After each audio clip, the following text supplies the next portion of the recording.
तो चलिए आज बात करते हैं भारतीय रुपए की, जिसने हाल ही में अमेरिकी डॉलर के मुकाबले एक नया निचला स्तर छू लिया है।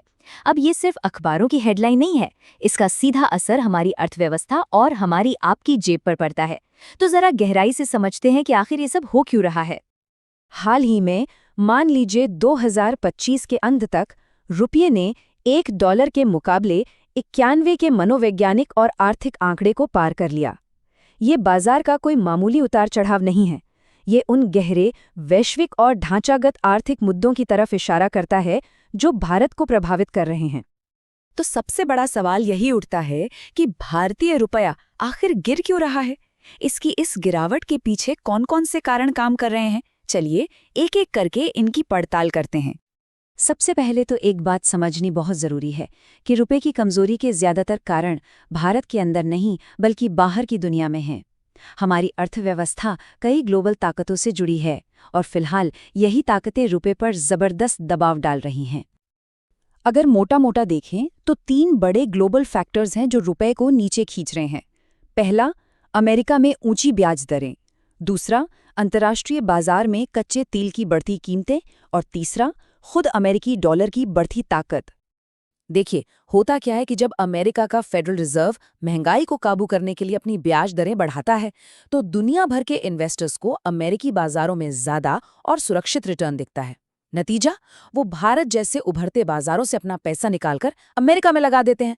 इससे डॉलर की मांग बढ़ती है और रुपया कमजोर हो जाता है। अच्छा, अब दूसरा बड़ा कारण है कच्चा तेल। जैसा कि आप इस चार्ट में साफ साफ देख सकते हैं, भारत अपनी ज़रूरत का लगभग 85% कच्चा तेल बाहर से मंगवाता है। तो जब भी मिडल ईस्ट जैसे इलाकों में तनाव के कारण तेल की कीमतें बढ़ती हैं, तो भारत का इंपोर्ट बिल आसमान छूने लगता है। तेल का ये बढ़ा हुआ बिल हमारे चालू खाता घाटे यानी करेंट अकाउंट डेफिसिट को और बढ़ा देता है। आसान भाषा में कहें तो जब हम निर्यात से जितना कमाते हैं उससे कई ज्यादा आयात पर खर्च कर देते हैं, तो ये घाटा बढ़ता है और इस घाटे को पाटने के लिए हमें डॉलर्स की जरूरत पड़ती है, जिससे रुपए पर और ज्यादा दबाव बनता है।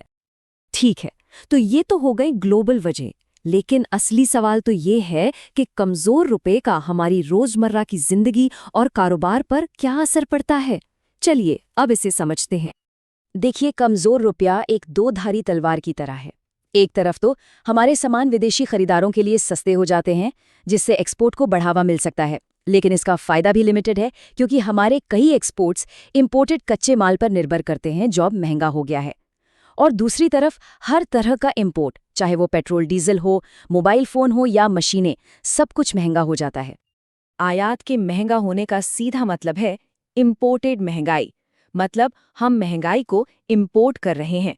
पेट्रोल डीजल के दाम बढ़ते हैं, जिससे ट्रांसपोर्टेशन महंगा होता है और हर चीज के दाम बढ़ जाते हैं।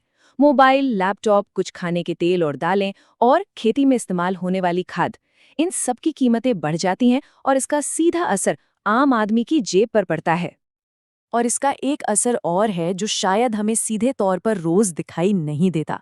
सोचिए उन भारतीय कंपनियों के बारे में जिन्होंने डॉलर जैसी विदेशी करेंसी में कर्ज लिया हुआ है। रुपया कमजोर होने से उनका कर्ज चुकाने का खर्च बढ़ जाता है। उन्हें उसी डॉलर लोन के लिए अब ज्यादा रुपए देने पड़ते हैं, जिससे उनकी बैलेंस शीट पर दबाव बढ़ता है। तो इन सारी चुनौतियों के बीच अब सवाल ये उठता है कि इससे निपटने के लिए क्या किया जा रहा है और आगे का रास्ता क्या है। चलिए देखते हैं कि स्थिरता की राह क्या हो सकती है। यहाँ पर भारतीय रिजर्व बैंक यानी आरबीआई का रोल बहुत अहम हो जाता है।